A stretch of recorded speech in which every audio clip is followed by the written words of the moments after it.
కార్డులను పాత పద్ధతిలో కాకుండా ఎలక్ట్రానిక్ చిప్లను ఏర్పాటు చేసి అందజేస్తామని తెలంగాణ పౌర సరఫరాల శాఖ మంత్రి ఉత్తమ్ కుమార్ రెడ్డి ప్రకటించారు.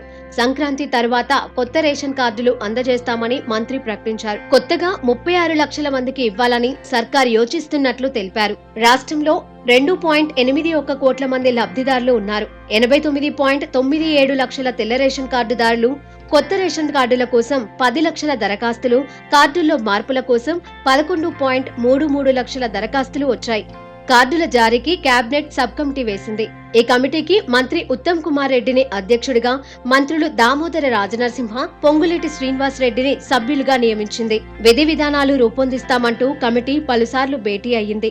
అంతేకాక రాష్ట్రంలో ఖాళీ అయిన రేషన్ డీలర్లను వెంటనే భర్తీ చేయాలని ఇదివరకే కలెక్టర్లకు ఆదేశాలు ఇవ్వడం జరిగిందని మంత్రి అన్నారు. రేషన్ డీలర్ల భర్తీ ప్రక్రియ వెంటనే జరుగుతుందని, అలా జరగని పక్షంలో ఎక్కడ ఇబ్బందులు ఉన్నా ఉత్తమ్ కుమార్ రెడ్డికి తెలియజేయాలని చెప్పారు.